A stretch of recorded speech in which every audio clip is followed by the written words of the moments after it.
Hello बच्चों, उम्मीद है आप बहुत अच्छे होंगे और बड़ी ही मजबूती से आप नीट की तैयारी कर रहे होंगे।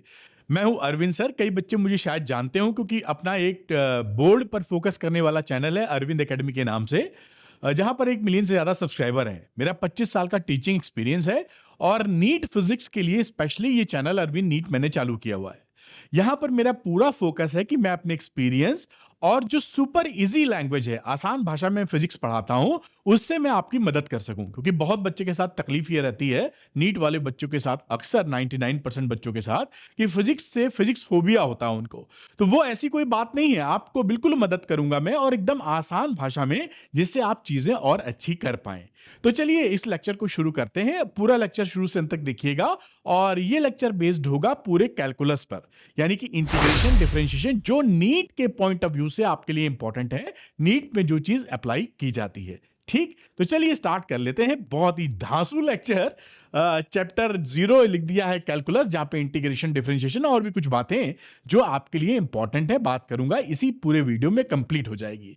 तो आपसे एक अपील रहेगी कि जो बच्चे नीट की तैयारी कर रहे हैं वही ये वीडियो देख रहे होंगे, तो आप अरविंद नीट चैनल को सब्सक्राइब कर लीजिएगा, क्योंकि मेरा पूरा फोकस कहां पर है, यहां पर, easy physics by Arvind sir, with my vast, good, rich 25 years experience for you. ठीक, और दूसरी बात कि ये मैंने एक वीडियो बनाया था बेसिक मैथ्स फॉर नीट, जहां पर मैंने सारी बातें, पावर के रूल, स्लोप की बात करना, और भी बहुत कुछ, मतलब ग्राफ वगैरह की बात करना, ट्रिग्नोमेट्री की बात करना, जो भी बहुत सारी और बातें, सारी बातें मैंने इस वीडियो में कवर कर रखी है।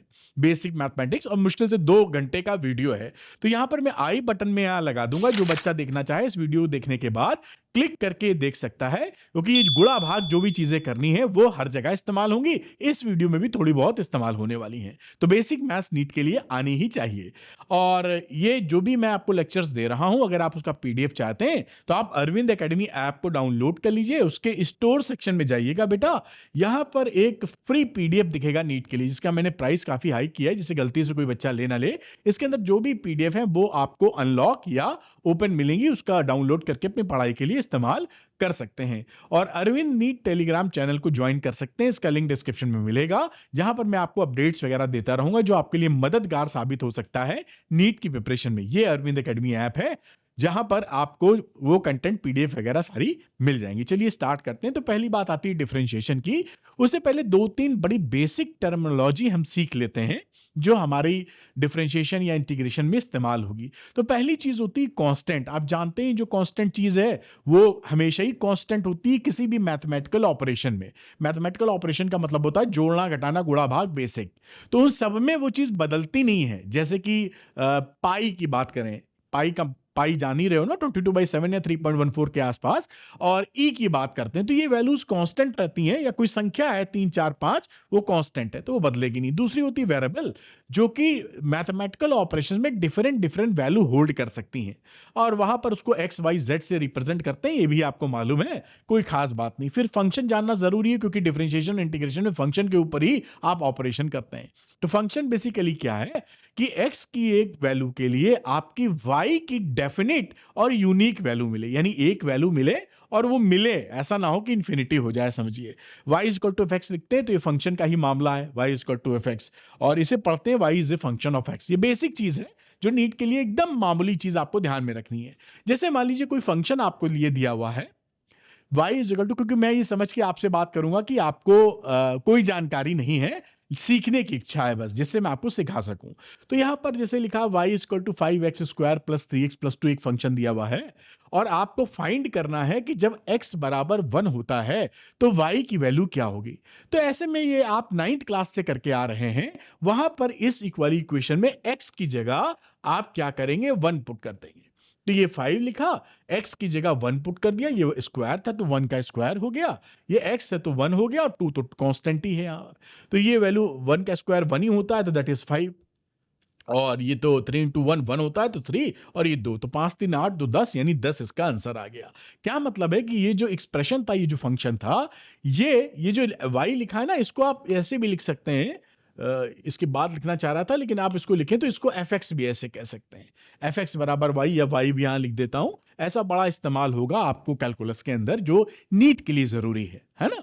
तो यहाँ पर आपको कहीं पूछा जाए कि भाई x की फला वैल्यू पर ये कितनी वैल्यू होल्ड करेगा, तो इसका यही सिंपल मतलब होता है कि उस फंक्शन में x की वैल्यू पुट कर दीजिए, जो रिजल्ट आ जाए उसका मतलब है कि x बराबर 1 पर, इसका क्या मतलब है, x बराबर 1 पर y की वैल्यू आपकी 10 आ गई है, ये इसका मतलब होता है। सेंस ठीक। आगे चलते रहेंगे और देखते रहेंगे, और थोड़ा थोड़ा बीच में हटूंगा जिससे कोई बच्चा स्क्रीनशॉट लेने की इच्छा रखे तो ले सके।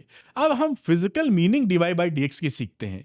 तो देखिए एक फॉर्मूला आपने पढ़ा होगा, ये आपका है डिस्टेंस। अगर कोई डिस्टेंस अपॉन टाइम करते हैं आप, तो आपको मिल जाती है क्या, एवरेज वेलोसिटी। जैसे मान लीजिए एग्जांपल समझाते हैं आपको, मैं लखनऊ से बात कर रहा हूं, तो मान लीजिए लखनऊ से दिल्ली तक एक ट्रेन चलती है, फ्लाइट ले लें, ट्रेन ले लें, कुछ भी ले लें, और ये हम मान लेते हैं कि अमूमन 10 घंटे लगते हैं पहुंचने में, अंदाजा समझने के लिए।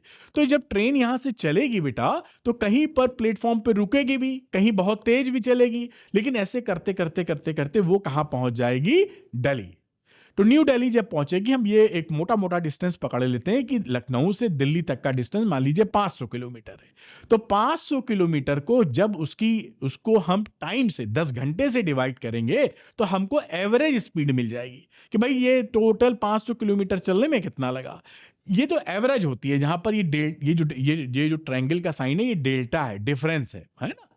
अब अगर आप ये जानना चाहें कि जब रात 10 बजे अगर रात को ट्रेन चली है, आप जानना चाहते हैं कि 10:55 पे ठीक उसकी स्पीड कितनी थी, तो वहां पर ये फॉर्मूला काम नहीं करेगा, क्योंकि एवरेज बता रहा है ना, पूरे 10 घंटे के दौरान उस इंस्टेंट पर कितनी वेलोसिटी थी ये नहीं बता पाएगा। तो उसके लिए क्या किया जाता है, हम लोग लिमिट का इस्तेमाल करते हैं। तो यहां पर अगर हम डेल्टा एक्स की वैल्यू टेंडिंग टू जीरो कर दें, ये जो तीर लगा हुआ उसको क्या बोलते हैं, टेंड्स टू, यानी जीरो बस होने ही वाला है, जीरो के करीब है, तो ये जो वैल्यू होती है delta Y upon delta X, ये चेंज हो जाती है dy बाई dx में।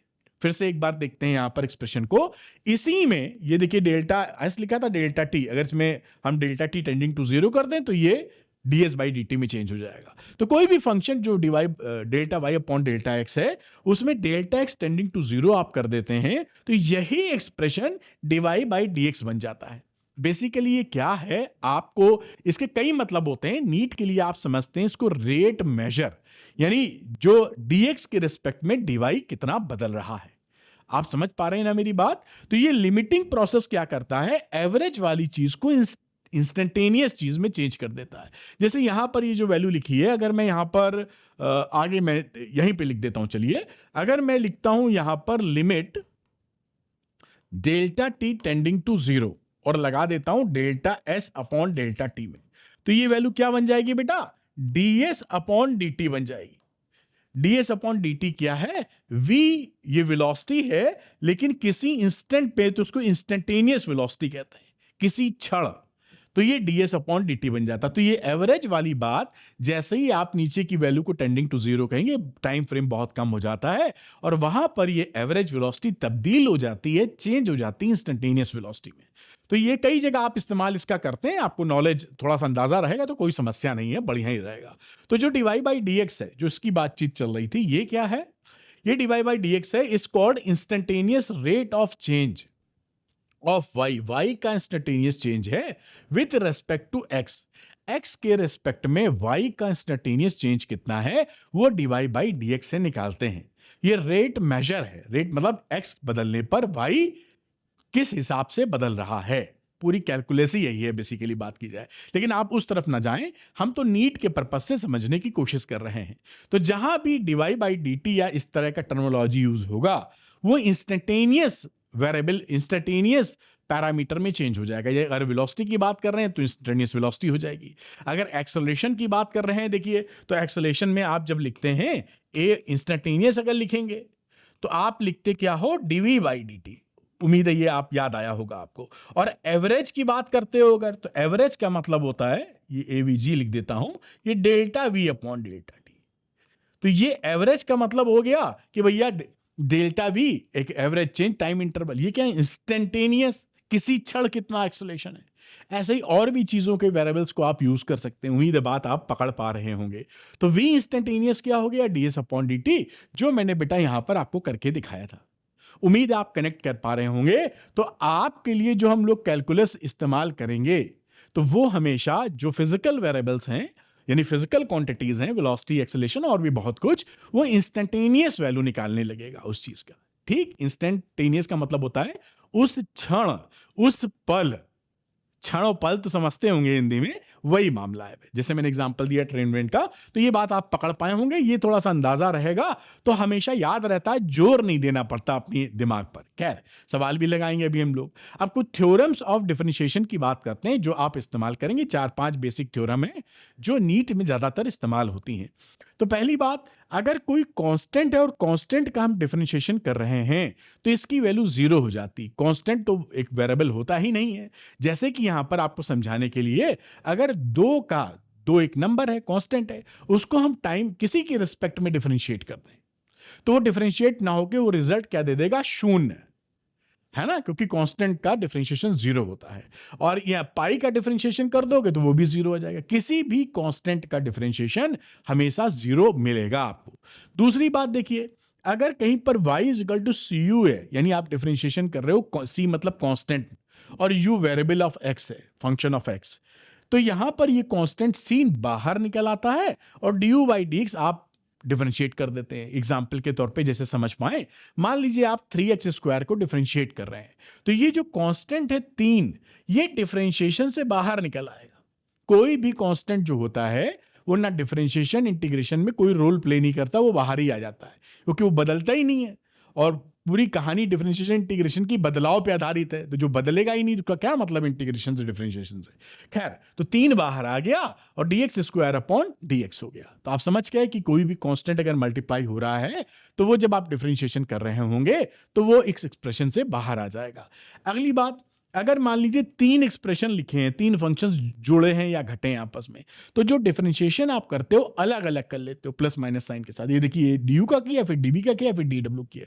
ये मतलब एग्जांपल के तौर पे मान लीजिए यहां पे हम x cube plus x square plus 5 का डिफरेंशिएशन कर रहे हैं इस पूरे एक्सप्रेशन का। तो जब आप डिफरेंशिएट करेंगे तो देखिए, एक्स क्यूब का अलग लिख देंगे, एक्स स्क्वायर का अलग लिख देंगे और 5 का अलग लिख देंगे। ये इसका सिंपल सा मतलब है, कोई बड़ी बात है ही नहीं, आप जानते पहचानते हैं, याद दिला रहा हूं। फिर अगला होता है, जिसे नॉर्मली आपकी भाषा में या मैथ्स की भाषा में बोलते हैं प्रोडक्ट रूल।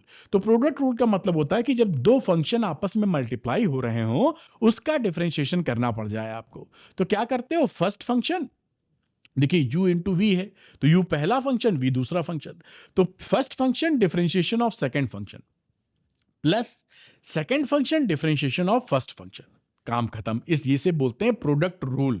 अगर नाम न याद रहे तो कोई लेना देना नहीं, नाम थोड़ी पूछा कहीं जाएगा नीट में, काम, उसका काम मालूम होना चाहिए क्या करता है।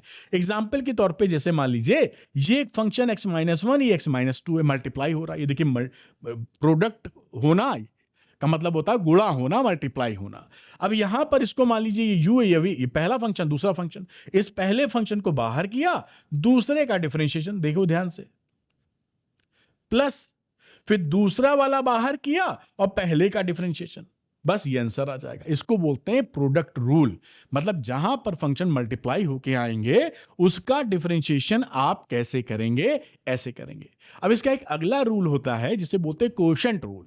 यहां पर फंक्शन मल्टीप्लाई हो रहे थे, वहां डिवाइड हो जाएंगे, u अपॉन v। उसको कैसे हैंडल करेंगे आइए देख लेते हैं। उम्मीद है ये बात आप पकड़ पाए होंगे, चाहे तो उसका स्क्रीनशॉट वगैरह ले सकते हैं। अच्छा, अब आती है बात जिसे बोलते हैं कोशेंट रूल। कोशेंट रूल का मतलब वही u अपॉन v, कोशेंट का मतलब डिवाइड करने वाला। तो u को v डिवाइड कर रहा है, तो इसको कैसे डिफरेंशिएट करेंगे? तो इसका एक फॉर्मूला है कि आप नीचे जो डिनोमिनेटर में है उसका स्क्वायर कर दीजिए, फिर डिनोमिनेटर v और न्यूमिनेटर का डिफरेंशिएशन माइनस न्यूमिनेटर u और डिनोमिनेटर का डिफरेंशिएशन, ये यहां पर v होगा, गलत छपा है, ठीक। तो v du by D x minus you dv by D x. आइए इसका एक एग्जांपल लेते हैं जिससे हम ज्यादा बेहतर तरीके से इसको समझ सकें। तो यहां पर एक मैंने एग्जांपल ले लिया है, d upon D x sine x upon x, ये डिनोमिनेटर में, ये न्यूमिनेटर में। आ गई बात समझ में? इसी फॉर्मूले को यहां पर हम कॉपी पेस्ट करेंगे या इसी हिसाब से इसको हैंडल करेंगे। तो ये डिनोमिनेटर का स्क्वायर, क्योंकि देखो यहां भी क्या था, डिनोमिनेटर का स्क्वायर था, है ना, इसको समझ लीजिए। जब आप प्रैक्टिस करने लगेंगे तो हफ्ते भर के अंदर सब चढ़ जाता है सर पे। मतलब आपकी हैबिट में आ जाएगा, बस थोड़ी प्रैक्टिस करनी होती है। तो एक्स का स्क्वायर, और यहां देखिए ये जो v था, ये v था बाहर, तो ये x जो था नीचे वाला ये इधर आ गया।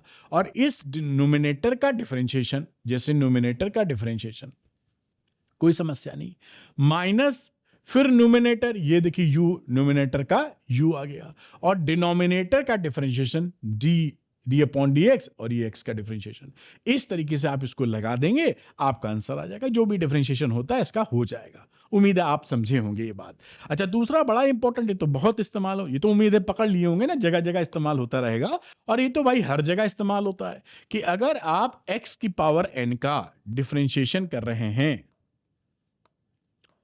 तो इसका आंसर आएगा nxn-1। ये तो मतलब आपको बहुत इस्तेमाल होने वाली चीज है, ठीक है। इसके समझाने के लिए मैंने एग्जांपल लिए एक आधे, जैसे एक्स क्यूब को आप डिफरेंशिएट कर रहे हैं एक्स के रेस्पेक्ट में, तो ये वैल्यू आ जाएगी n(x-1) है तो 3 आ जाएगा बाहर, और इसमें से एक नंबर घटा दीजिए तो ये 3x²। मतलब आपको सिंपल याद क्या रखना है, जो इसके सर पे चढ़ा है उसको यहां लिख दीजिए, इसमें से एक कम करके यहां लिख दीजिए। जैसे मान लीजिए आपको दे दिया गया d/dx, तेज करने का तरीका x की पावर 5, तो ये 5 को यहां लिख दो और इससे एक कम इसकी पावर लगा दो। कुछ सोचना ही नहीं है, कहां तक इतना सोचेंगे, क्योंकि आप नीट की फिजिक्स हैंडल कर रहे हैं, उसमें छोटी छोटी बातें आएंगी। तो बिल्कुल सिंप्लीफाइड वर्जन, जैसा मैंने बोला है, easy physics by Arvind sir, तो इजी करने की पूरी कोशिश है। तो कहीं भी अगर आपको आ जाए तो पावर नीचे ले आइए, उससे एक कम उसके बगल में लिख दीजिए, काम खत्म, पावर में लिख दीजिए। उम्मीद है ये बात पकड़े होंगे। अच्छा, यहां पर एक और एग्जाम्पल लेते हैं, क्योंकि ये जो है आपके यहाँ बड़ा इस्तेमाल होता है। अगर रूट एक्स का डिफरेंशिएशन कर रहे हैं विद रिस्पेक्ट टू एक्स, तो देखिए रूट एक्स को लिख सकते हैं एक्स की पावर हाफ। भाई रूट का मतलब तो हाफ ही होता है। अब यहां यही फॉर्मूला लगा दिया, तो हाफ यहां कर दिया, एक्स हाफ में से -1, क्योंकि फॉर्मूला ही था n, एक्स की पावर n-1। अब ये वैल्यू हाफ हो गई, और ये x की पावर -हाफ, आधे में से एक घटाओगे तो -हाफ बचेगा। और -हाफ का क्या, कहीं पर -हाफ लिखा हो तो इसका मतलब, तो आप बेसिक मैथ्स में मैंने समझाया है, इसका मतलब होता है x की पावर हाफ, या इसको लिख सकते हैं 1/√x, है ना। यहीं पर -x और -हाफ को 1/2x, 2√x आंसर आ गया। तो इसको आप याद कर लीजिए, क्योंकि ये बहुत जगह इस्तेमाल होगा। ये √x का डिफरेंशिएशन अगर कहीं करना पड़ जाए तो 1/2√x होता है। जो चीजें धाएं से हो जाएं वो पकड़े रहिए, बाकी समझे भी रहिए, क्योंकि कोई भी ट्विस्ट आएगा तो केवल धाएं धाएं करने से काम नहीं होगा। कहीं तो धाएं धाएं करने से काम होगा, और कहीं पर समझदारी भी दिखानी पड़ेगी। तो ये √x का डिफरेंशिएशन 1/√x आ गया। लॉजिक और फॉर्मूला तो वही लगा बेटा जिसका हम जिक्र कर रहे थे। बहुत बेसिक सी बात है, थोड़ा सा भी ध्यान देंगे तो ऐसा हो ही नहीं सकता समझना पावे। तो उम्मीद है ये आप पकड़ पाए होंगे जो मैं बताने की कोशिश कर रहा था। कुछ सवाल ले लेते हैं जिससे आपको, आपके लिए हैंडी हो जाए और आप फैमिलियर हो जाएं इस चीज से। जैसे लिखा है s बराबर t² + 5t + 3, ये दिया रहता है मोशन इन स्ट्रेट लाइन, और भी किसी में भी दिया जा सकता है, मतलब तो ये ds/dt निकालना है। तो ds/dt निकालने का मतलब क्या है, ds/dt, और s की जगह ये जो वैल्यू है ये यहां डाल दिया आपने, d/dt t² + 5t + 3। अब देखिए क्या है, जैसा समझा था, ये t² का अलग डिफरेंशिएशन, इसका अलग, तीनों का। तो ये t² d/dt t², d/dt 5t और d/dt 3। अब आगे बढ़ते हैं, तो t² का डिफरेंशिएशन बताया था, 2 को यहां लिखो और इससे एक कम यहां लिखो। आप जानते हैं कहीं पर अगर x लिखा हुआ है तो इसका मतलब तो x की पावर 1 ही होता है, नहीं लिखा होता तो आप 1 ही समझते हैं, उसमें कोई बड़ी बात है ही नहीं।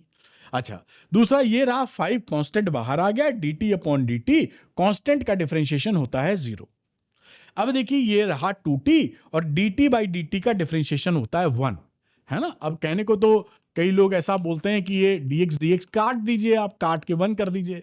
बेसिकली आप ऐसा याद कर सकते हैं, लेकिन एक्चुअली कटता नहीं है, ये अलग मामला रहता है। उस मामले को हम नहीं छेड़ेंगे, क्योंकि हम फिजिक्स को, हम वो मैथमेटिक्स चाहते हैं जो नीट में इस्तेमाल हो। जो नहीं इस्तेमाल होगा वो ज्ञान नहीं बढ़ाएंगे हम लोग ज्ञान उतना ही प्राप्त करेंगे जो हमारा काम बना दे। समझ रहे हैं ना, जिससे आपको आसानी रहे। तो खैर एनीवे, ये काटना सही नहीं है, लेकिन आप ऐसे याद रखे हैं तो कोई बुराई भी नहीं है, काम तो बनी रहा है। ठीक है, तो ये 2t + 5 हो गया, जैसे आप समझ पाए, है ना। तो ये एक बड़ा छोटा सा सवाल जो आसानी से आप लगा पाए होंगे या समझ पाए होंगे। आगे चलिए एक और देखते हैं इंटरेस्टिंग, जैसे कि आपको थोड़ी फेमिलियरिटी बन जाए। लिखा the area of A blot, कोई धब्बा है इंक का, स्याही जो होती है, अब तो फाउंटेन पे वो भी फैल जाती है वैसे, जो आप जेल वाले यूज करते हैं या कोई और डॉट पेन वगैरह, वो भी जेब में कभी लीक कर जाती है। तो वो मान लीजिए उसका धब्बा कोई पड़ गया और वो बढ़ रहा है, वो जहां पे गिरी है स्याही वो बढ़ रही है, such that after T second बाद उसका जो एरिया है वो इस फंक्शन से दिखा हुआ है, a = 3t² + 7। जी हाँ, यही लिखा हुआ है, और 7 centimetre square. Calculate the rate of increase of area at t = 5 second. अब ये तो एक जनरल फार्मूला है कि भाई एरिया इतने पे है, कह रहा है कि जब 5 सेकेंड हुए हों तो rate of change of area with respect to time निकालो। तो हमको यहां पर क्या, इस भाषा को पहले समझना है। Rate of increase of area का मतलब है, ये देखिए लिखा दिया है, इसका मतलब dA/dt हमको चाहिए। Rate of increase of area, तो रेट ऑफ इंक्रीज का मतलब होता है, रेट का मतलब ही होता है रेशियो लेंगे किसकी रिस्पेक्ट में, और जब rate of increase with time है तो टाइम का रेशियो TA/dt। ठीक, अब यहां पर हम इसको a की जगह ये एक्सप्रेशन लिख देते हैं 3t² + 7, जिसका डिफरेंशिएशन करना है। अब इसको अलग अलग डिफरेंशिएट करोगे, 3t² का अलग और 7 का अलग। 3t² का 3 तो बाहर चला गया, ये बचा इसका t² का डिफरेंशिएशन, तो 2 सामने और इससे 1 कम t⁻1, और कांस्टेंट का डिफरेंशिएशन 0 होता है, तो बात खत्म हो गई। इसको मल्टीप्लाई करोगे तो 60, ये डैश नहीं लिखा, ये पावर है बेटा, तो ये 60 वैल्यू आ गई। यानी यहां पर dA/dt की वैल्यू कितनी आई, 6t के बराबर। अभी ये सवाल हुआ नहीं, तो एक जनरल एक्सप्रेशन आ गया है कि dA/dt का रिलेशन 6t के बराबर है। पूछ रहा है जब t = 5 सेकेंड, वही है ना, जब t = 5 सेकेंड हो तो dA/dt कितना है। तो हम लोग क्या करेंगे, rate of increase at t = 5 second, तो ये dA/dt जो था यहां पर ऐसे मेंशन कर देते हैं। आपको कहीं दिखाना तो देखिए रहता नहीं है, कोई सब्जेक्टिव पेपर तो है नहीं, लेकिन लिखने का तरीका मैं बता रहा हूं, वरना आप ना लिखिए तो दिमाग में रखिए। तो t यानी जो एक्सप्रेशन था आपके पास 60, ये इसमें t की वैल्यू 5 पुट कर देनी है, तो 6 × 5 30 सेंटीमीटर स्क्वायर पर सेकेंड आपका आंसर आ गया। तो ये जो रेट है ना 30 सेंटीमीटर स्क्वायर पर सेकेंड, ये जब t = 5 सेकेंड था तब है। अगर मान लीजिए t = 6 सेकेंड पे नहीं पूछता तो हम क्या करते, dA/dt ले लेते t = 6 सेकेंड पे, तो यहां t की जगह हम 6 पुट करते, तब वो वैल्यू आ जाती 36 सेंटीमीटर स्क्वायर पर सेकेंड।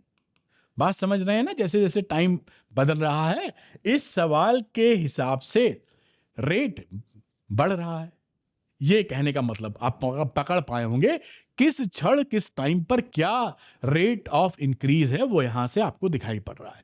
तो इससे आपको थोड़ा फील मिलेगा कि कहां कहां कैसे कैसे इस्तेमाल होता है, और उस तरह से आप फिट कर पाएंगे। मेरे ख्याल से ये भी बात आप समझ गए होंगे। चाहे तो स्क्रीनशॉट आप ले सकते हैं अगर आपको लगता है कि आपकी मदद होगी। एक सवाल और लेते हैं, लिखा है ऑब्टेन द डिफरेंशियल कोफिशिएंट। ये देखिए, ये एक इसका हम डिफरेंशियल कोफिशिएंट का मतलब इसको x की रिस्पेक्ट में डिफरेंशिएट करना है।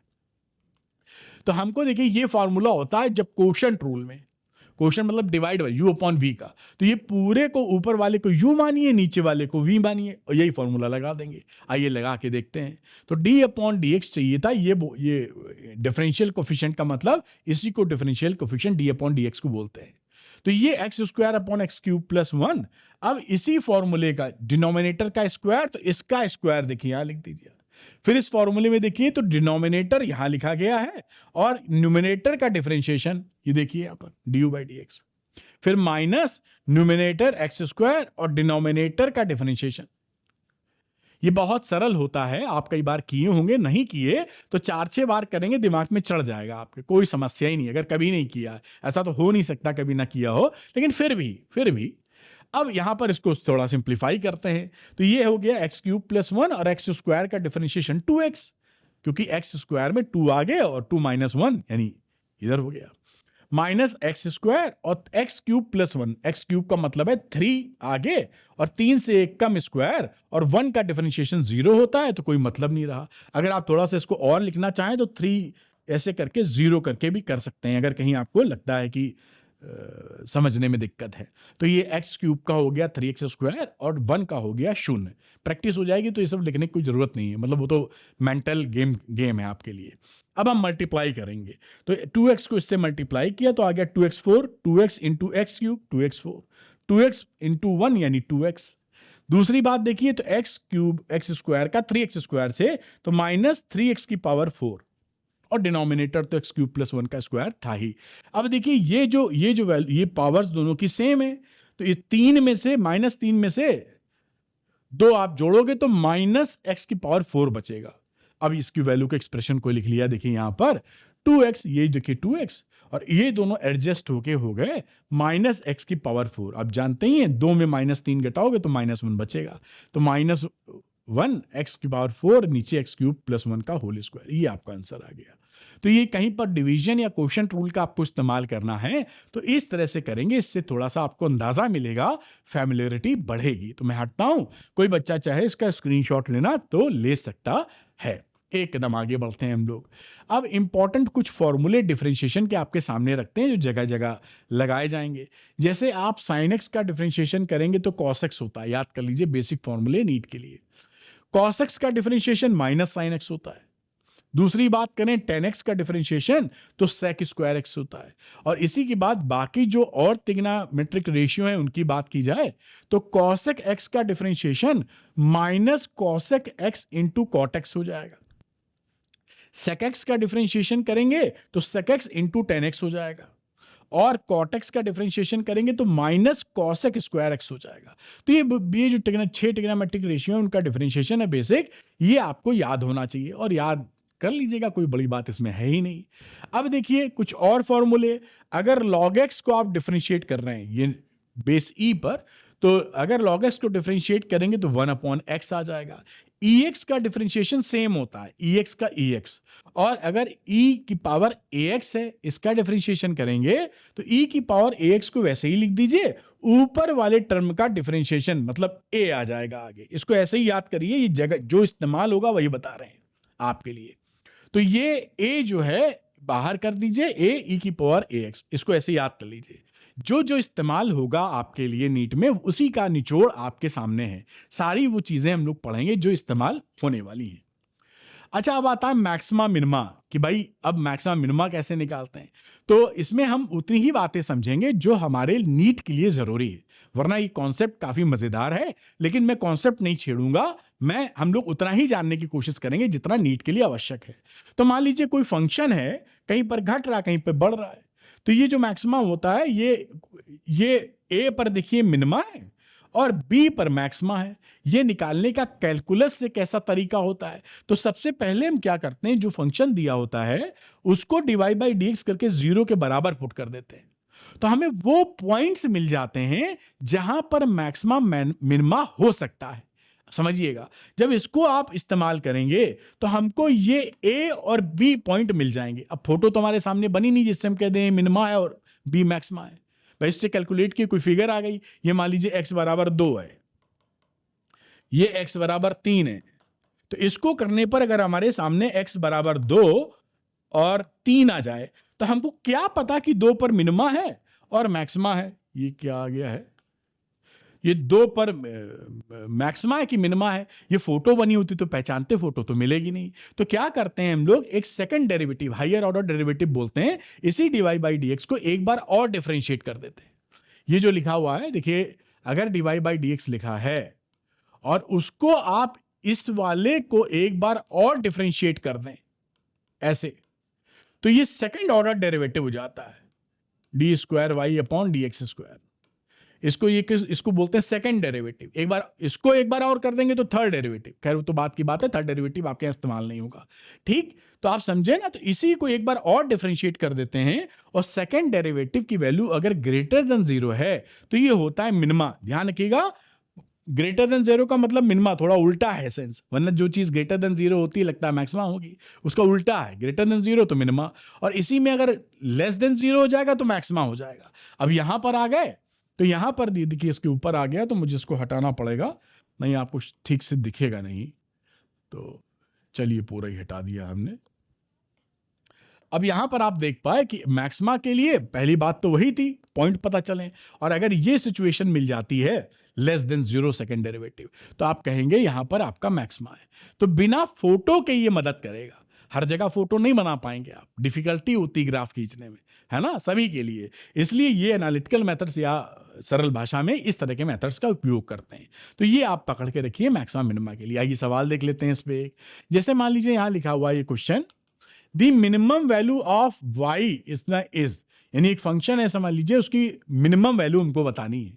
तो हम क्या करेंगे, पहले इसको स्टेप 1 क्या है कि डिवाइड बाई dx निकालकर 0 के बराबर पुट कर देंगे, तो हमें वो पॉइंट्स मिलेंगे जहां पर मिनिमा या मैक्सिमा हो सकता है।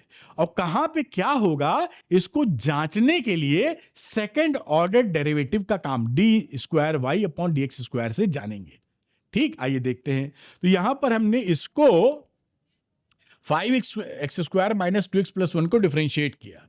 अब यहां आप जानते हैं ये 5 तो बाहर चला गया, x² का डिफरेंशिएशन 2x, यहां बात करें तो -2x का होता है 1 और 1 का डिफरेंशिएशन होता है 0। इतना तो हम लोग कुछ ना कुछ सीख ही गए हैं। अब इसको आगे बढ़े तो ये 10x हो गया, ये -2 = 0, तो x की वैल्यू हो गई, 2 को इधर ले दो, 10 को नीचे, तो x की वैल्यू हो गई 1/5। यानी इस पॉइंट पर या तो मैक्सिमा है या मिनिमा है। आप ध्यान रखिएगा, ये सारी बातें मैं जो कर रहा हूं नीट के कॉन्टेक्स्ट में कर रहा हूं। कोई और बच्चा अगर मैथ्स वाला देखेगा तो उसमें 50 कानून हो सकते हैं, वो हमें नहीं डिस्कस करने। हमें ये देख के चलना है क्या नीट के लिए काम का है, जबरदस्ती कुछ फालतू चीज नहीं। ठीक, तो यहां पर ये जो पॉइंट निकला है, ये पॉइंट क्या हो सकता है, मैक्सिमा या मिनिमा बेटा। अब ये पता कैसे करें, तो यहां पर ये जो डिवाइड बाई dx था, वो ये जो वैल्यू आई थी डिवाइड बाई, यहां पे क्या था, डिवाइड बाई dx की जो वैल्यू है वो 10x - 2 है। ये देखिए जो वैल्यू है इसी डिवाइड बाई dx की है, देख रहे हैं ना। इसको एक बार और डिफरेंशिएट करना होगा जांचने के लिए, तो हमने यहां पर सेकंड डेरिवेटिव d/dx को डिवाइड बाई dx को एक बार और डिफरेंशिएट करेंगे, और ये डिवाइड बाई dx क्या था, 10x - 2, जैसा मैंने बताया। तो ये इसको डिफरेंशिएट कर दीजिए, 10x इसकी जगह ये 10x - 2, 10x - 2 को डिफरेंशिएट कर देते हैं। तो यहां पर देखिए वैल्यू हो गई, ये x का डिफरेंशिएशन 1, 10 और कांस्टेंट का 0, तो ये वैल्यू आ गई 10। अब 10 जो होता है वो तो ग्रेटर देन 0 है, आप जानते हैं दिस इज ग्रेटर देन 0। इसका मतलब क्या हो गया कि जो सेकंड डेरिवेटिव है जो कि 10 के बराबर था, ग्रेटर देन 0 है, और जब ये ग्रेटर देन 0 होता है तो वहां पर मिलता है आपको मिनिमा, यानी y is minimum at x = 1/5। अभी वैल्यू नहीं आई है मिनिमम y की, y मिनिमम कहां होगा ये आया है, 1/5 पे मिनिमम होगा। अब वैल्यू के लिए x = 1/5 इस फंक्शन में रख दो। तो ये हमने क्या किया, ये जो फंक्शन था 5x² - 2x + 1, इस x की जगह 1/5 रख दिया। तो 5 1/5 का स्क्वायर -2 × 1/5 + 1, और इसको सॉल्व करोगे तो 4/5 आ जाएगा। इसको जोड़ घटा लीजिए, बड़े आराम से आप देखेंगे 4/5 इज योर आंसर। ये मिनिमम वैल्यू है, इस तरह से इसको करते हैं। ध्यान रखिएगा, जब आप डिफरेंशिएट करके डिवाइड बाई dx = 0 करते हो तो यहां पर जो पॉइंट्स मिलते हैं वो पॉइंट्स मैक्सिमा और मिनिमा के होंगे, और वो पॉइंट कौन से होते हैं ग्राफिकली, वो ये वाले पॉइंट होते हैं, कोई एक इधर वाला कोई एक इधर वाला, और जितने भी मिलेंगे फिर उसको जांचना पड़ता है कि वो मैक्सिमा या मिनिमा क्या है। उम्मीद करते हैं ये बात पकड़ पाए होंगे, तो आप इसको नोट कर लीजिए यहां पर बेटा। उम्मीद है ये आप पॉज करके नोट करेंगे अगर आपको लगता है कि ये स्क्रीनशॉट लेना जरूरी है तो। अब हम इंटीग्रेशन की बात करते हैं, बड़े मजेदार, कोई घबराने की बात नहीं, बड़ा आसानी से। देखिए इंटीग्रेशन का मतलब होता है जोड़ना या सम करना।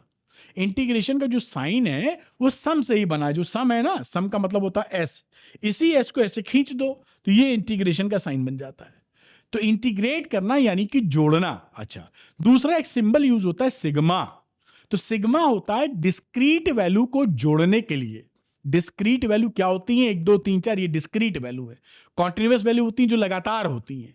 तो जैसे कहीं पर ये लिखा हो, मैं समझा देता हूं, कई बच्चे इसमें भी कंफ्यूज रहते हैं। जैसे मैं यहाँ x लिख दिया और x की वैल्यू मैंने 1 से लेकर मान लीजिए 5 तक डाल दी, तो इसका मतलब ये सिग्मा है ना, इसका मतलब है x की जगह पहले 1 पुट करो प्लस साइन, फिर x की जगह 2 पुट करो, फिर 3 पुट करो, फिर 4 पुट करो, 5, क्योंकि x की वैल्यू 1 से 5 तक जा रही है।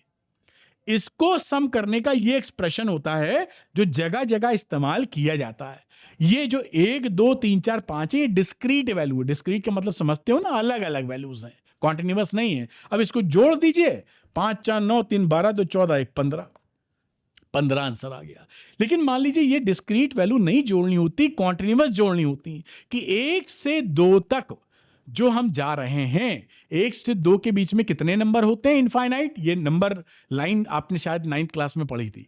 तो 1 से 2 के बीच में कितने नंबर होते हैं? 1.1 भी एक नंबर है, 1.01 भी एक नंबर है, 1.001 भी एक नंबर है। ऐसे कितने होंगे? इनफाइनाइट। उन सबको 1 से 2 के बीच में अगर जोड़ना पड़ जाए, सपोज किसी फंक्शन की वैल्यू को, तो वहां इंटीग्रेशन का इस्तेमाल करोगे। तो इंटीग्रेशन क्या करता है? कॉन्टिन्यूअस फंक्शन को जोड़ने का काम करता है। डिस्क्रीट को जोड़ने का सिग्मा, और जोड़ने का मतलब समझ ही रहे हैं आप।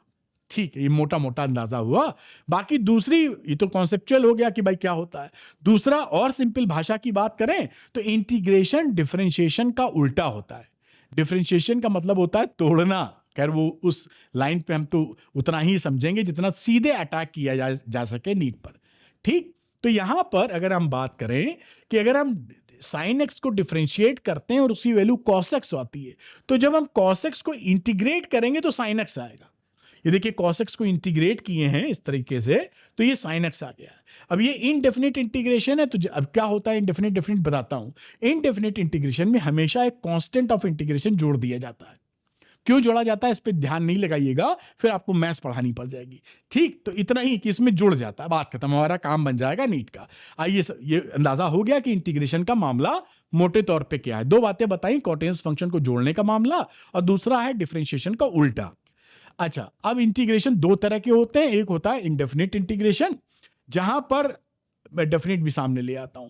इनडेफिनिट में आपको यहां पर कोई वैल्यू लिखी नहीं दिखेगी, तो आप पहचान जाएंगे इनडेफिनिट है ना। जो एस खींचा हुआ है इंटीग्रेशन का साइन, ऊपर नीचे कुछ नहीं मिलेगा। तो जब इसका आंसर निकालेंगे आप, तो प्लस सी जरूर ऐड कीजिएगा, है ना। Always add C in the answer. बात समझ में आपको आई होगी। अच्छा, एक चीज और यहां पे दिमाग में आ गई जो बता दूं। मान लीजिए कहीं पर आपको ये x cube plus x square का इंटीग्रेशन करना है, तो जब आप इसको इंटीग्रेट करेंगे ना, जैसे डीएक्स, इसको अलग अलग इंटीग्रेट करेंगे ऐसे, तो यहां पर आप इन दोनों का अलग अलग कांस्टेंट नहीं जोड़ेंगे कि इसका सर, आप इसको देखिए इंटीग्रेट करेंगे, जो आंसर आएगा वहां C1 लिख देना, इसका कर देना C2 कर देना। आप टोटल यहां पर एक C लिख देंगे, दैट्स ऑल। ये नहीं कि 3 एक्सप्रेशन है तो C1 C2 C3, उसका भी लॉजिक है समझाने के लिए, लेकिन वो भाषण हम उत्पन्न नहीं कर रहे हैं, वो मैथ्स वालों के साथ की जा सकती है। आप इतना ही पकड़ के रखिए कि किसी भी इंडेफिनिट इंटीग्रेशन को अगर करना है तो कांस्टेंट ऑफ इंटीग्रेशन एक ही लेके चलना। ये नहीं कि इसके लिए C1 अलग कर लिया, भाई आप कहा कि इसका इंटीग्रेशन, तो सर इसका C1 आएगा, इसका C2 आएगा, तो 2 लिखो यहां, तो 2 लिखने की आवश्यकता नहीं है। C1 प्लस C2 भी तो C होता है। खैर एनीवे, समझ गए। अब डेफिनिट इंटीग्रेशन की बात की जाए तो डेफिनिट इंटीग्रेशन में यहां पर नीचे इसको लोअर लिमिट बोलते हैं, इसको अपर लिमिट बोलते हैं। यहां पर आपको कुछ लिखा हुआ दिखेगा, तो आप पहचान जाएंगे ये डेफिनिट इंटीग्रेशन है। इसका नाम भी डेफिनिट इसलिए बोला जाता है क्योंकि इसका जो आंसर आता है वो फिक्स्ड वैल्यू होती है, वो चेंज नहीं हो सकती। गिनती आती 2 4 5 6 10 20 जो भी आनी होगी, तो वो फिक्स्ड वैल्यू होती है। यहां पर आपको कोई कांस्टेंट ऐड नहीं करना है, जो वैल्यू आएगी वो फाइनल आंसर है। तो इसीलिए इसको बोलते हैं डेफिनिट इंटीग्रेशन। इसे इनडेफिनिट क्यों बोलते हैं? क्योंकि अलग अलग सी करते चले जाएंगे तो अलग अलग पूरा आंसर बदलता चला जाएगा। सी अगर 1 है तो साइन एक्स प्लस 1 है, सी अगर 2 है तो साइन एक्स प्लस 2 है। ये डेफिनिट नहीं है पूरी वैल्यू, इसीलिए इसका नाम पड़ा है इनडेफिनिट इंटीग्रेशन। और ज्यादा नहीं घुसेंगे, नहीं आप मजा कमाएगा, आपको इजी रखना है। बात समझ रहे हैं ना। इनडेफिनिट इसलिए क्योंकि ये आंसर फिक्स नहीं है, सी बदलने पर आंसर बदल जाएगा, और यहां पर ये फिक्स है भाई साहब। और पहचान, लोअर लिमिट अपर लिमिट, यहां पर सी ऐड नहीं करना, यहां पर सी ऐड करना है इनडेफिनिट के अंदर। उम्मीद है ये बात पूरी तरीके से आप तक पहुंची है। अच्छा भाई, कुछ बेसिक फॉर्मूले। तो ये जैसे ये अगर आप इंटीग्रेशन कर रहे हैं एक्सन का, ये बहुत इस्तेमाल होने वाला है। तो यहां पे आ जाता है x की power n+1 upon n+1 plus सी भी लिख दीजिए। यहां पर जो n है वो -1 के बराबर नहीं होना चाहिए, क्योंकि अगर ये -1 के बराबर हो जाएगा, देखिए इफ, समझा देता हूं, n बराबर -1, तो आप ये लिख देंगे। और इसका मतलब क्या है? इसका मतलब है इसको 1/x लिखा जा सकता है। इसका जो इंटीग्रेशन होता है, यहां पे लिखा होगा आगे log x होता है। कहां लिखा है कि नहीं लिखा होगा, कहीं ना कहीं आगे दिख जाए, ये लिखा होगा log x प्लस सी लिख दीजिए। समझ रहे हैं? इसलिए इस बात को अलग कर दिया गया है। बाकी कोई वैल्यू हो n की, उसके लिए ऊपर वाला फॉर्मूला, और अगर n की वैल्यू -1 हो तो 1/x आ जाएगा, उसका इंटीग्रेशन है log x प्लस सी। सी इसलिए क्योंकि इनडेफिनिट है, डेफिनिट होगा तो सी आएगा नहीं। तो ये आप समझ पाए। sin x का इंटीग्रेशन करेंगे तो माइनस cos x प्लस सी, क्योंकि आप जानते हैं डिफरेंशिएशन cos x का माइनस sin x होता है। तो sin x का करेंगे तो minus cos x, cos x का इंटीग्रेशन करेंगे तो sin x प्लस सी, क्योंकि आप जानते हैं कि sin x का डिफरेंशिएशन cos x होता है। तो cos x को इंटीग्रेट करोगे तो sin x आना चाहिए। c इसलिए क्योंकि कांस्टेंट ऑफ इंटीग्रेशन जोड़ना है। 1/x की जिक्र हम लोग कर ही चुके हैं, log x प्लस सी। और ex का इंटीग्रेशन जो होगा वो ex ही आएगा, प्लस सी तो आप लगाएंगे ही, क्योंकि डिफरेंशिएशन ex का ex ही रहता है। तो ex का इंटीग्रेशन वापस ex मिल जाएगा। तो ये कुछ अंदाजा आपको बेसिक फॉर्मूला इंटीग्रेशन का आप पकड़ पाए होंगे। आइए इसको इंटीग्रेट करके देखते हैं x की पावर -7 को। तो आप देख रहे हैं कि ये फॉर्मूला हमारे जान पहचान में था, x की power n+1 upon n+1 plus सी। तो यहां पर x की पावर -7 को इंटीग्रेट करते हैं तो x की पावर -7+1 अपॉन -7+1, इसी फॉर्मूले का लगाया, x की power n+1 upon n+1। n क्या है? -7 के बराबर। खत्म हो गया ये। अब ये वैल्यू देखिए, -7+1 कितना होता है? -6 या -1/6 लिख दीजिए, और ऊपर x की पावर -6। ये आपका यहां पर आंसर आ गया। c इसलिए लगाया क्योंकि इनडेफिनिट इंटीग्रेशन है। इनडेफिनिट कैसे पहचानते हैं? यहां नीचे ऊपर कुछ लिखा नहीं है, लिखेंगे तो डेफिनेट ही हो जाएगा। ठीक, ये बात आप समझ गए, बड़ी बेसिक सी बात थी। अब देखिए एक और, इसको भी इवैल्यूएट कर लेते हैं। x² minus cos x plus 1/x का इंटीग्रेशन कर रहे हैं। तो ये इंटीग्रेशन करना है, अलग अलग इंटीग्रेशन करेंगे हम लोग। तो x² का इंटीग्रेशन माइनस cos x का इंटीग्रेशन और 1/x का इंटीग्रेशन।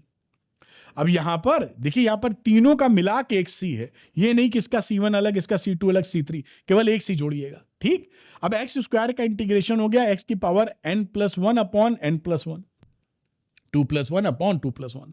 cos x का इंटीग्रेशन होता है sin x, लिख दिया, और 1/x का इंटीग्रेशन होता है log x, वो भी यहां पे लिख दिया, प्लस सी। और ये आपका रिजल्ट आ गया, x की power 3/3 minus sin x plus log x plus C. This is your answer. एक ही सी रहेगा, दो एक्सप्रेशन इंटीग्रेट कर रहे हो या 3 कर रहे हो या 4 कर रहे हो। ठीक, उम्मीद है बात पकड़ में आई होगी। अब आते हैं डेफिनिट इंटीग्रेशन में। तो डेफिनिट इंटीग्रेशन में जैसा आपने देखा था, यहां लोअर, इसे बोलते हैं लोअर लिमिट, इसे बोलते हैं अपर लिमिट, और इसकी वैल्यू जो होती है वो फिक्स्ड होती है, कोई गिनती आ जाती है, मतलब कुछ भी आएगा फिक्स्ड आएगा, इसलिए इसको बोलते हैं डेफिनिट है ना, फिक्स्ड है, डेफिनिट है, इसलिए बोलते हैं डेफिनिट इंटीग्रेशन। अब इसका ये जनरली जो डेफिनिट इंटीग्रेशन है, ये ग्राफ निकालने के, ग्राफ का एरिया निकालने का काम आता है, एरिया अंडर द कर्व, क्योंकि area under the curve physics में बहुत बड़ा रोल प्ले करता है। डिफरेंट क्वांटिटीज के लिए डिफरेंट फिजिकल क्वांटिटी देता है, तो वहां हम इससे फायदा उठाते हैं, अभी उसका भी जिक्र करेंगे। दूसरी एक इंपॉर्टेंट थ्योरम होती है जिसे फंडामेंटल थ्योरम ऑफ कैलकुलस भी बोला जाता है, लेकिन क्या बोला जाता है इससे क्या मतलब है, तो अपने सिलेक्शन लेना है। तो यहां पर इसकी वैल्यू कैसे निकालेंगे? तो ये a to b fx dx है, तो fx का हम इनडेफिनिट इंटीग्रेशन पहले कर लेंगे। इनडेफिनिट इंटीग्रेशन मान लीजिए fx आ जाता है, तो इसको ये स्क्वायर ब्रैकेट में a to b लिख देते हैं, फिर x की जगह b पुट कर दीजिए और माइनस x की जगह a, यानी इसकी वैल्यू आप आराम से fb माइनस fa के बराबर लिख सकते हैं। समझ में आया ना? इसको क्या करना है अभी करके दिखाएंगे। इनडेफिनिट इंटीग्रेशन से कोई एक्सप्रेशन निकाल लो और fb माइनस fa, यानी पहले अपर लिमिट की वैल्यू x कीजिएगा माइनस लोअर लिमिट, काम खत्म। जैसे मेरे ख्याल से एक एग्जांपल मैंने लिख रखा है जिससे आप समझ पाएं। यहां है x² dx, एक डेफिनेट इंटीग्रेशन है, मुझे भी पता, आपको भी पता है, क्यों? क्योंकि लोअर लिमिट अपर लिमिट लिखी गई है। अब इस x² का हम सिंपल पहले इंटीग्रेशन कर लेंगे। तो एक्स स्क्वायर का जो इंटीग्रेशन होता है वो एक्स का पावर n-1 अपॉन n-1 होता है। तो ये हो गया। देखिए, ये इसको भी याद रखने का तरीका क्या होता है कि जो पावर लिखी हो एक बढ़ा दो और उसी पावर से डिवाइड कर दो। इतना जोड़ना घटाने की जरूरत नहीं है, क्योंकि ये फॉर्मूला पढ़ा था ना हमने। देखो, dx भी लिख दो, तो ये x n+1 अपॉन n+1, और c तो आता है इंडेफिनिट में, या c लिखने की जरूरत नहीं पड़ती डेफिनिट में। तो यहां पर अगर कहीं पर x स्क्वायर लिखा हुआ है तो आपको दिमाग कुछ नहीं लगाना, एक बढ़ा के x³ और बढ़ा के डिवाइड कर दीजिए, एक बढ़ा के, काम खत्म। इसको कहां जोड़ते घटाते, ये तो पढ़ाना है इसलिए लिख रहे हैं, क्योंकि सीधे लिख देंगे तो शायद आप हिचक जाएं, बस उससे बचने के लिए। तो ये स्क्वायर था, तो 3 ऊपर 3 नीचे, काम खत्म। आसान रखते हैं सब कुछ। और ये लोअर लिमिट, ये अपर लिमिट। अब ये वैल्यू देखिए बन गई x³ अपॉन 3, 2 से 3। अब मैंने आपको बता रखा है कि कोई भी कांस्टेंट इंटीग्रेशन डिफरेंशिएशन में कोई रोल अदा नहीं करता। ये तो भाई साहब जो 1/3 है इसको बाहर निकाल लो, क्योंकि वैल्यू तो हमें x में रखनी है ना, तो काहे को झंझट पेश करें, खसकाओ उसको जितना हल्का हो जाए। इसको 1/3 को हमने बाहर कर लिया, क्योंकि इसका कोई रोल ही नहीं, कांस्टेंट नंबर है। अब x³ का 2 और 3 लोअर अपर लिमिट लगा दिया, तो 1/3 x³ में 3 रख दो, पहले अपर लिमिट लगते हैं, FB माइनस FA। 3 रखा, 3 का क्यूब, माइनस 2 रखा, 2 का क्यूब, तो 3 क्यूब माइनस 2 का क्यूब। अब ये हो गया 1/3, 3 का क्यूब हो जाएगा 27, 2 का क्यूब हो जाएगा 8, और 27 में से 8 घटाएंगे तो आ जाएगा 19। तो 19/3 आपका आंसर हो गया। ये तरीका है एक डेफिनिट इंटीग्रेशन की वैल्यू निकालने का। यही नीट के लिए यही सीखना है। इसके और भी तरीके होते हैं, वो तरीके कुछ और कहानी कहते हैं, हमें उससे मतलब ही नहीं है। हमें तो ये देखना है कि हमारी नीट फिजिक्स में जो काम आया वही सबसे बढ़िया है। बात समझ में आ गई होगी हमारे ख्याल से वैल्यू। तो ये आपने यहां पर बात पकड़ ली कि डेफिनिट इंटीग्रेशन पहचानेंगे कैसे उसमें, क्योंकि वो डेफिनिट वैल्यू देता है इसलिए सी लगाना नहीं है, और वो डेफिनिट वैल्यू पता कैसे करेंगे, तो इनडेफिनिट इंटीग्रेशन करके FB minus FA, upper limit पहले माइनस लोअर लिमिट। बात समझ में आई होगी। इसको चाहो तो स्क्रीनशॉट ले लो अगर आपको लगता है कि आपको हेल्प लेनी है या इससे मिलेगी। अब हम बात करते हैं कि भाई इन डेफिनिट इंटीग्रेशन को, जो मैं एरिया अंडर द कर्व कह रहा था, वो कैसे निकालते हैं। तो मान लीजिए कोई एरिया, एक कर्व है y=x, ये कर्व है, और हमें x बराबर a से x बराबर a का ये एरिया चाहिए। तो देखिए, जो एरिया हम रेगुलर फिगर्स का निकालते थे उसमें कई सारी, जैसे कि स्क्वायर है, रेक्टेंगल है, ट्रेपेजियम है, पैरेललोग्राम है, सर्किल है, अगड़म बगड़म, यही रेगुलर फिगर्स का हमें आता है। ये एरिया तो टेढ़ा मेढ़ा है, हम निकाल ही नहीं पाएंगे, ये तो सांप जैसा चल रहा है। तो ऐसे एरिया को निकालने के लिए हमें इंटीग्रेशन का सहारा लेना पड़ता है। अगर ये स्क्वायर होता तो बिना इंटीग्रेशन के भी हम निकाल लेते। मेरे कहने का मतलब आप पकड़ पा रहे होंगे, यहाँ कुछ मैंने लिखा तो नहीं है। अगर ये कुछ ऐसा फिगर होता तो हमें इंटीग्रेशन बिना लगाए काम हो जाता, क्योंकि अगर ये रेक्टेंगल है तो लेंथ इनटू ब्रेथ से निकल आता। भैया यहाँ तो ये मामला ही अलग है। समझ में आई। तो इसका इसे इंटीग्रेशन का रोल प्ले करेंगे। ये fx है, ये इसको आप इस तरह भी लिख सकते हैं a to b y dx, और ये वही चीज है शेडेड का मतलब जो मैंने शेड किया है। तो एरिया अंडर द कर्व और एक्स एक्सिस के बीच जो शेडेड एरिया है उसका एरिया कितना होगा, ये definite integration a to b यहां से यहां तक y dx या fx dx को इंटीग्रेट करके जो वैल्यू आएगी वो इस एरिया को दे देगी। उम्मीद है बात ये पकड़े होंगे कि इसका रोल आपको ज्योमेट्रिकली या एरिया निकालने में कितनी मदद करेगा। और आप खुद ही जानते हैं कि जो फिजिक्स 11th 12th की या जो भी आप नीट के लिए पढ़ रहे हैं, एरिया अंडर द कर्व बहुत बड़ी भूमिका निभाता है। खैर, अब हम बात करते हैं कुछ का निकाल के आपको दिखाते हैं। जैसे यहां पर ये 11th क्लास की फिजिक्स में इस्तेमाल होता है। तो GMM upon X square dx r to infinity मान लीजिए निकालना है। तो यहां पर आप देखिए ये G capital N small m ये कांस्टेंट होता है, तो कांस्टेंट इंटीग्रेशन से बाहर आ जाएगा क्योंकि इंटीग्रेशन में कांस्टेंट का कोई रोल नहीं है।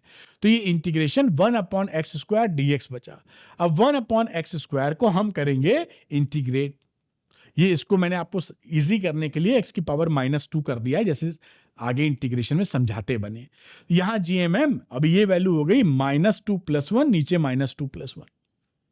समझ में इंटीग्रेशन x की पावर, ये आप जान ही रहे थे ना कि इसका इंटीग्रेशन जब आप करते हो तो x की पावर n+1 अपॉन n+1 होता है। इसी का इस्तेमाल यहां पर मैंने कर दिया है। और ये lower limit capital R, upper limit infinity हो गई। अब यहाँ पर देखिए GMM और ये x की पावर -1, नीचे भी -1 आ गया, r टू इन्फिनिटी। अब ये जो -1 है इसको बाहर लिया जा सकता है क्योंकि झंझट से बच जाएंगे हम लोग। करना भी यही चाहिए जैसे कि कंफ्यूजन ना हो, इस -1 को बाहर ले लिए। तो GMM अपॉन -1 और ये जो x की पावर -1 थी इसको 1/x लिख सकते हैं, तो 1/x लिख दिया, r टू इन्फिनिटी।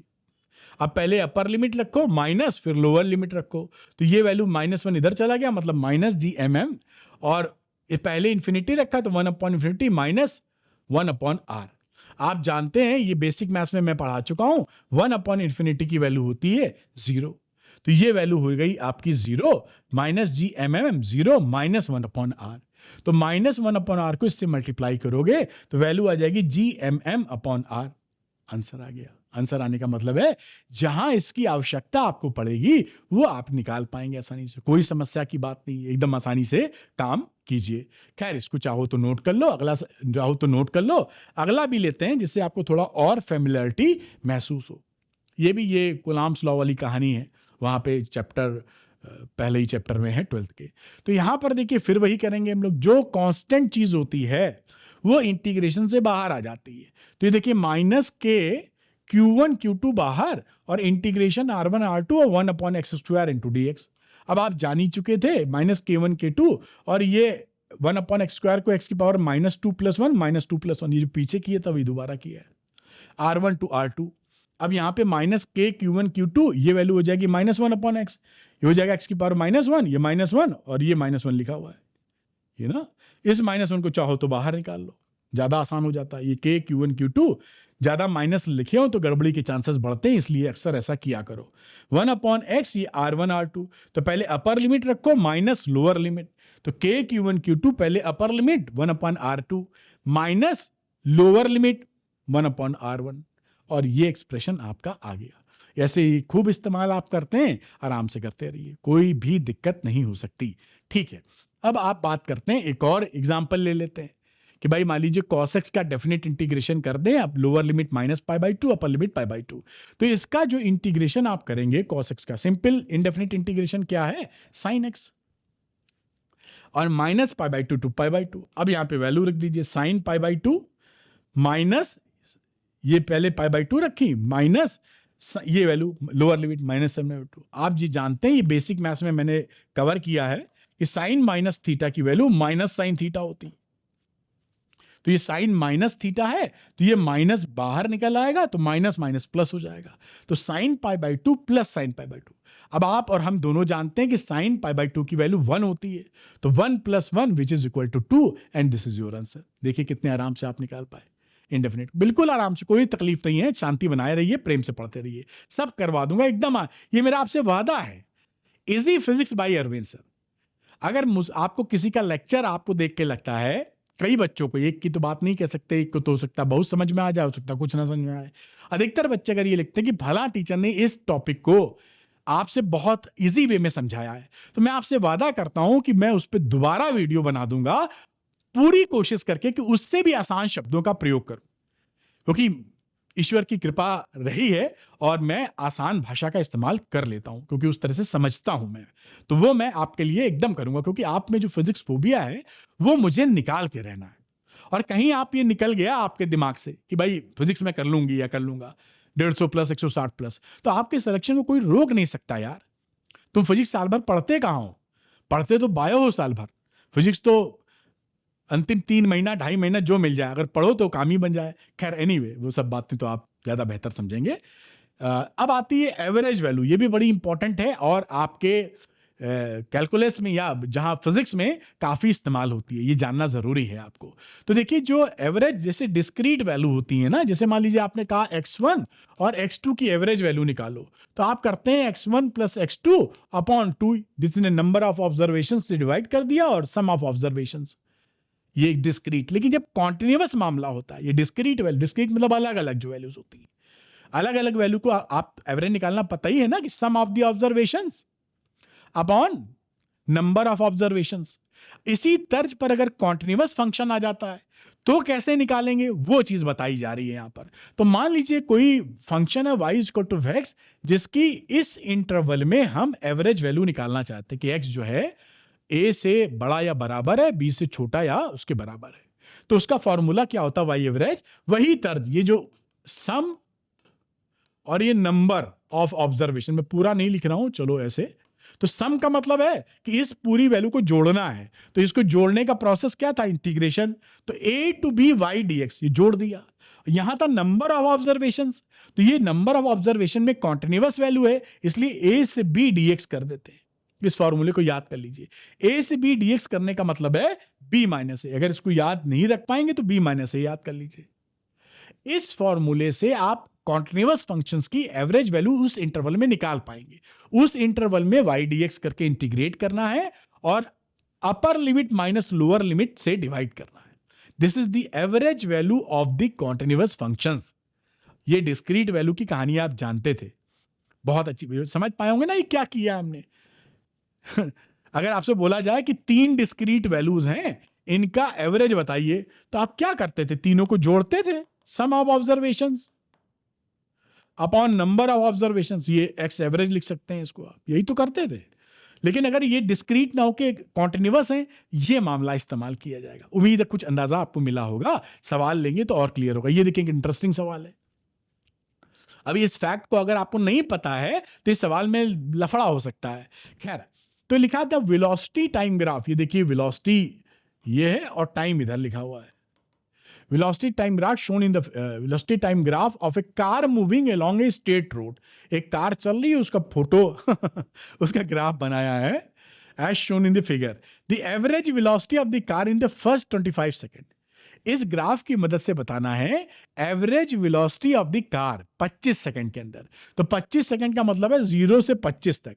अब ये कॉन्टिन्यूअस कार चल रही है, डिस्क्रीट वैल्यू आपके पास मौजूद नहीं है, तो आप क्या करेंगे, एवरेज वेलोसिटी लेने के लिए उसी वाले फॉर्मूले का इस्तेमाल करेंगे। यानी y dx, y का मतलब y की जगह यहां पर v है तो v dt कर दिया। ये देखिए y की जगह v है और x की जगह t है। तो फॉर्मूला आपने जो पढ़ा था, जिसे एवरेज कह रहे थे हम लोग, y एवरेज। तो y एवरेज लिखने का क्या मतलब था, इंटीग्रेशन y dx, जो भी लिमिट थी a b लिख देते हैं, और नीचे बात की जाए तो b माइनस a लिख रखा था हमने, है ना। तो यहां y की जगह v है, x की जगह t है, तो फॉर्मूले में उसी हिसाब से ठूस दिया। तो ये वैल्यू हो गई y की जगह v dt by sum of this velocities upon number of observation. मतलब टाइम का मामला है तो कितने टाइम, b माइनस a, ये 25 है माइनस 0, ये b वैल्यू है और ये a वैल्यू है। समझ में आई बात।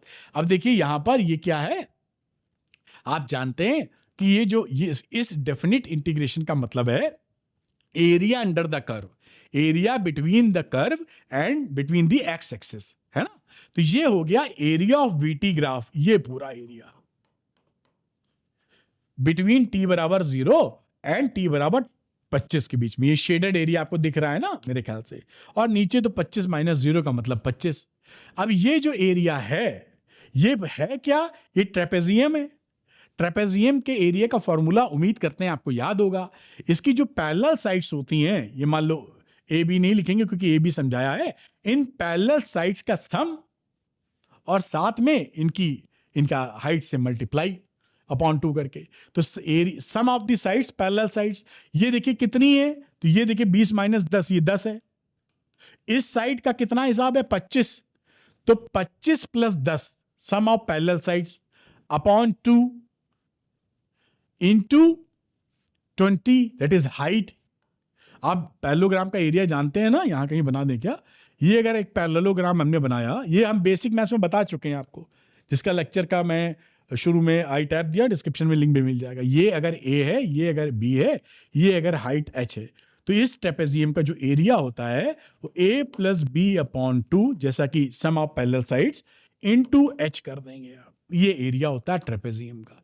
तो ये देखिए 25 प्लस 10 अपॉन 2 इंटू 20, ट्रेपेजियम का एरिया अपॉन 25। अब ये 2 से काटो तो ये आ जाएगा 10, ये 25 और 10 आ गया 35, और 35 इंटू 10 350 अपॉन 25, यानी 25 को काटो तो 14 मीटर पर सेकेंड एवरेज आ गया इस 25 सेकेंड के दौरान। तो ये जब कॉन्टिन्यूअस कर्व्स होते हैं तो उनका एरिया आप इसी तरह निकाल पाएंगे, कोई और तरीका लगाते नहीं बनता ठीक से। बात समझ में आ रही है ना आपको? तो ये पकड़ के रखिएगा जैसे आप जगह जगह इसका इस्तेमाल कर पाएं। अच्छा, एक सवाल और लेते हैं जैसे आपको और क्लैरिटी मिल जाए। लिखा है डिटरमाइन द एवरेज वैल्यू, ये भी देखिए एक फंक्शन की है और इंटरवल दिया है इसमें। तो हमें क्या निकालने का फॉर्मूला है, y dx, और ये b माइनस है, ये b है ये a है, b माइनस a। अब इसमें ये देखिए a टू b लिमिट भी है, y का मतलब है 2x प्लस 3, 0 to 1 में। अब 2x प्लस 3 का हम इंटीग्रेशन कर देते हैं, तो 2x का 2 बाहर हो गया, x का इंटीग्रेशन x स्क्वायर अपॉन 2, और 3 का इंटीग्रेशन 3x। ये भी आप ध्यान रखिएगा, ये डिफरेंशिएशन में किसी भी कांस्टेंट का डिफरेंशिएशन, मतलब 3 है तो इसकी वैल्यू 0 होती थी, लेकिन अगर आप 3 का डिफरेंशिएशन करोगे तो आ जाएगा 3x। अगर ये इंडेफिनिट है तो प्लस c भी लिखना पड़ेगा, वरना मोटा मोटा 3x। समझ रहे हैं ना? ये बात ध्यान रखिएगा आप। इंटीग्रेशन कांस्टेंट का करोगे तो 0 नहीं आएगा, डिफरेंशिएशन कांस्टेंट का 0 आएगा। वही काम, यानी 3 का आप इंटीग्रेशन किए तो 3x, ये लोअर लिमिट, ये अपर लिमिट। अब यहाँ पे वैल्यू लिख दी गई है एक्स स्क्वायर प्लस 3x, ये 2 से 2 कट गया, x square plus 3x, 0 to 1, नीचे तो 1 आ ही गया था। अब यहाँ पर ये ऊपर वाला हटाना पड़ जाएगा, नहीं आपको दिखेगा ही नहीं, तो ये मैं हटा देता हूँ जैसे आपको अच्छे से देख पाए। अब ये पहले 1 रख दीजिए वैल्यू, तो 1 square plus 3 into 1 minus lower limit 0 square plus 3 into 0, तो ये वैल्यू हो गई बेटिया देखिए 1 प्लस 3, और ये 0 प्लस 0 तो 0 ही है, तो ये 4 minus 0 which is 4 is your answer. हमेशा ध्यान रखिएगा कि differentiation of any constant, c लिख देता हूं इन जनरल, विल बिकम 0। बस इंटीग्रेशन में कोई कांस्टेंट है तो ये cx आ जाएगा, और इंडेफिनिट है तो प्लस c नहीं लिख रहा हूं भसड़ मचाने के लिए, मतलब सिंपल रखने के लिए। बाकी आप समझ पाए होंगे कहानी क्या है। तो इसको इंटीग्रेशन में 0 नहीं होता, ये कई बच्चे गलती कर सकते हैं, आपको ये ध्यान रखना चाहिए। तो पूरा जो इंटीग्रेशन डिफरेंशिएशन था वो मैंने खत्म कर दिया है, और ये जो वीडियो मैंने बना रखा था बेसिक मैथमेटिक्स, इसमें मैं फिर से याद दिलाऊंगा कि इसको देख लीजिए, करीबन 2 घंटे का वीडियो है, 120 मिनट का। इसमें power rule, log, trigonometry, mensuration यानी जो एरिया, वॉल्यूम, सब कुछ इसमें, ग्राफ, स्ट्रेट लाइन का स्लोप, कुछ और कंफ्यूजन वाले पॉइंट, सब कुछ मैंने क्लियर किया है। तो आपको जो बेसिक मैथमेटिक्स है वो क्लियर हो जाएगी, क्योंकि अगर बेसिक मैथमेटिक्स आपको क्लियर नहीं होगी तो कैलकुलेशन करने में बहुत दिक्कत आएगी, क्योंकि वो कॉन्सेप्ट हिले हुए हैं। जब कॉन्सेप्ट ही नहीं पता है तो प्रैक्टिस किस चीज की करेंगे आप? प्रैक्टिस करके तो आप उसको और मजबूत करते हैं ना, तो गलत चीज को मजबूत कर लेंगे। स्पीड का हमारे आता ही नहीं तो स्पीड क्या? तो ये आप बेसिक मैथमेटिक्स, बहुत ही सारी चीज इसमें है, 2 घंटे के अंदर कवर है, और आज सरल भाषा में आप इसका इस्तेमाल करिए। और इसको यहाँ पर ये वीडियो भी दिख जाएगा, इसको क्लिक करके देख लीजिए। तो थैंक यू वेरी मच, और अरविंद नीट चैनल को सब्सक्राइब करना मत भूलिएगा। मिलते हैं दूसरे वीडियो में। Thank you, good luck to you.